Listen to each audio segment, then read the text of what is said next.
Hey everybody, welcome to the program, WRSA Radio. I am your host, G1, as always. I hope you're having a good week. It has been a fun one to watch. Now, before I get into the show, I want to address something that came up on the last episode. I had multiple people telling me that the volume was too low on the video, and I've had this issue before, and I've spoken about it.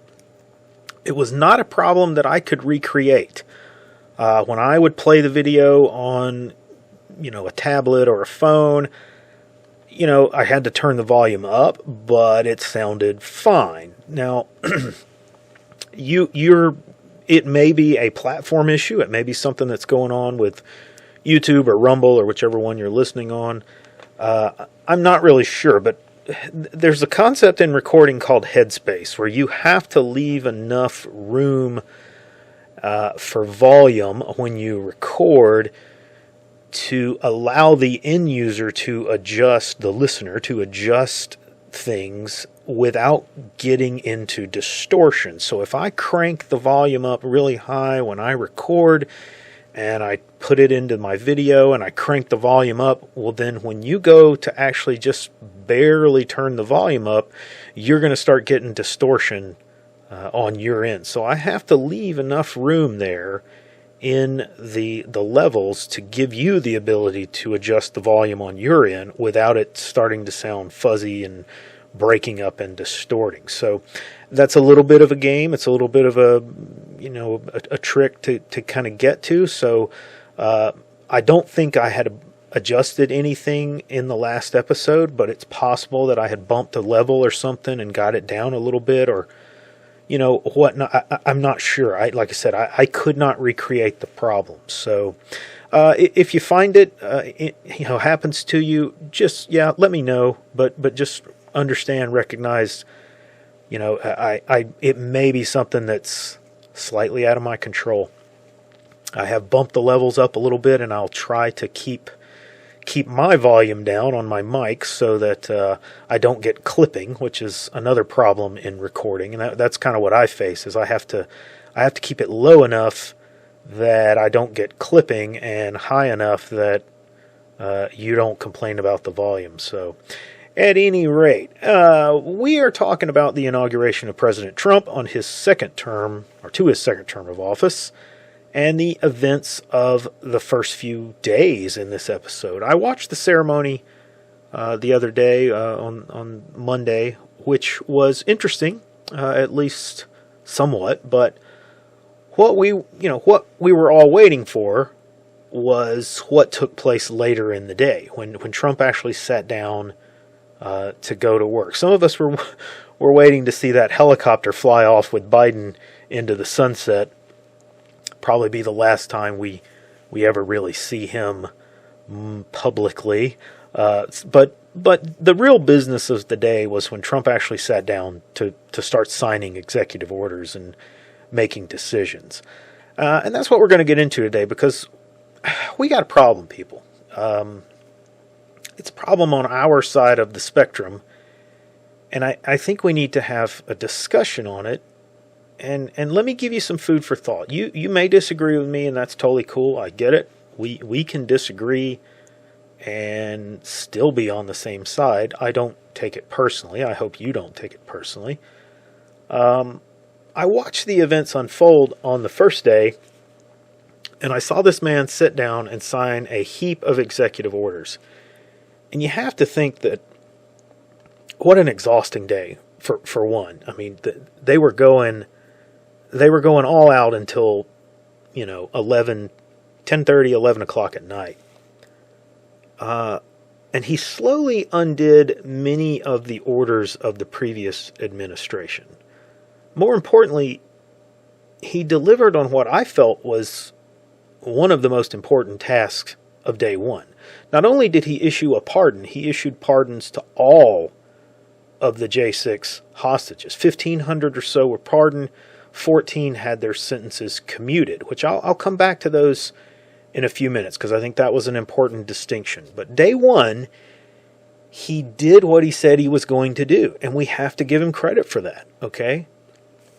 we could ask for a lot more, but there's only so much time in a day for someone to accomplish things, especially within the limitations of executive orders. We could have gotten far, far less. Okay? So I watched this, and then I went straight to kind of the right-wing blogosphere, the chatosphere, if you will, and I saw just a heap of yeah buts. Yeah, but he didn't do this, or yeah, but he put this guy in charge of this thing, and I don't like that guy. So on and so forth. And let me be clear here, because I don't want to sound like I'm some kind of apologist for Trump, and I'm overly sympathetic for him, because I am very sympathetic to the thoughts that the people are expressing here. I agree with almost all of them. I don't like some of the questionable moves that Trump has made. He's put some people that we're going to have to keep an eye on into positions that they probably shouldn't be in. But all that being said, let's calm down.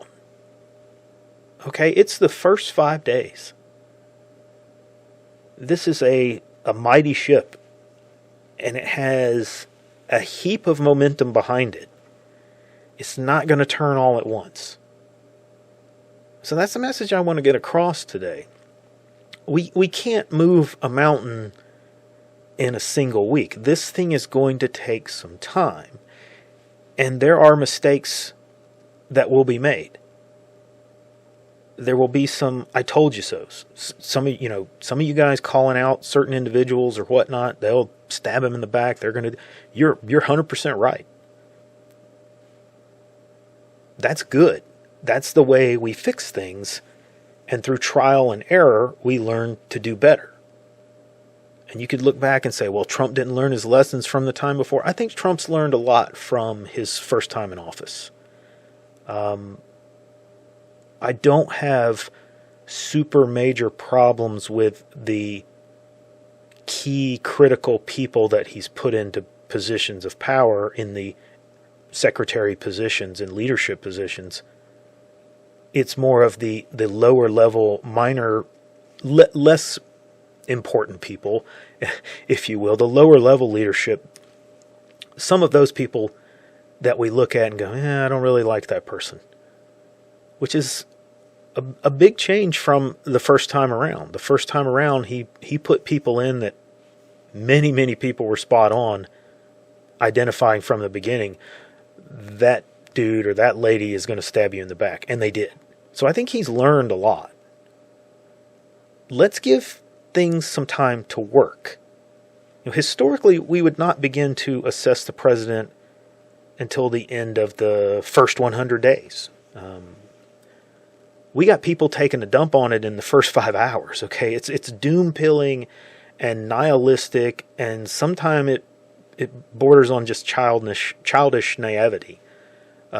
People who've never been in charge of anything in their lives are blathering about, how things should be done. And you, like I said, you may be totally right. Maybe this is a dumb idea and it's not going to work. Maybe you're right.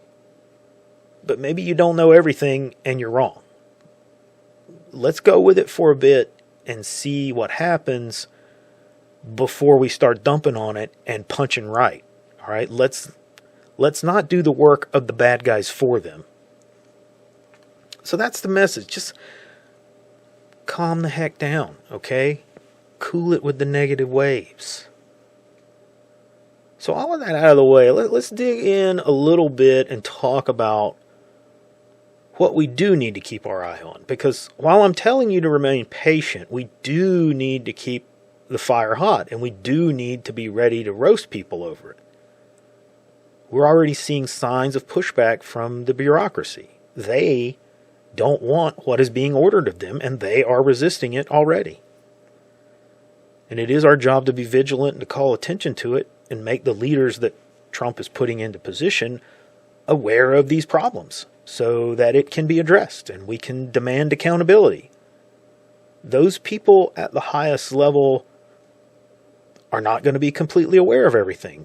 Many of these people are brand new into these positions. They've never been in that kind of level of leadership.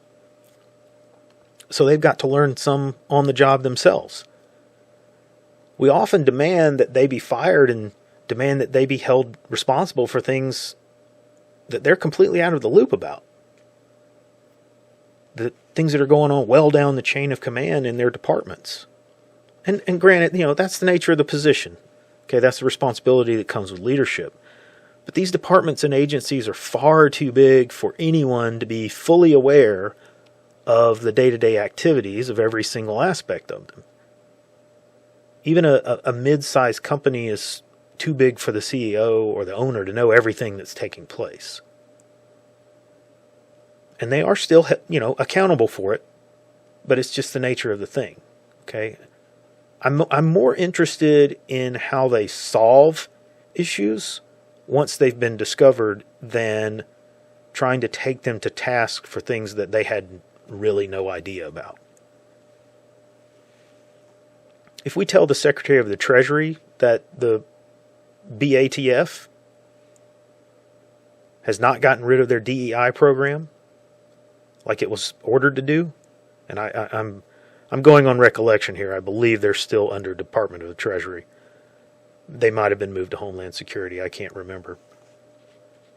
But if we tell them that, all they've simply done is changed the title of the administrator and not gotten rid of that program, I want to see what the secretary does. I want to see him find out what's going on there. Make the needed changes and explain it to the people. Maybe the answer is that executive has been reassigned to a different position and the department has been shut down. That's fine. Until DOJ comes around and gets rid of them all, but it's fine. As long as we can see some evidence to support that. I assume some of the people will be let go who were in that department. Let's see the headcount reduction. That's accountability. There are problems that happen and the people at the top are not going to uncover them all. They're not going to be aware of all these things. That's why we need a department like DOJ to go in and audit these agencies and departments. It's not a budget audit, although that could be part of it. It's a process audit.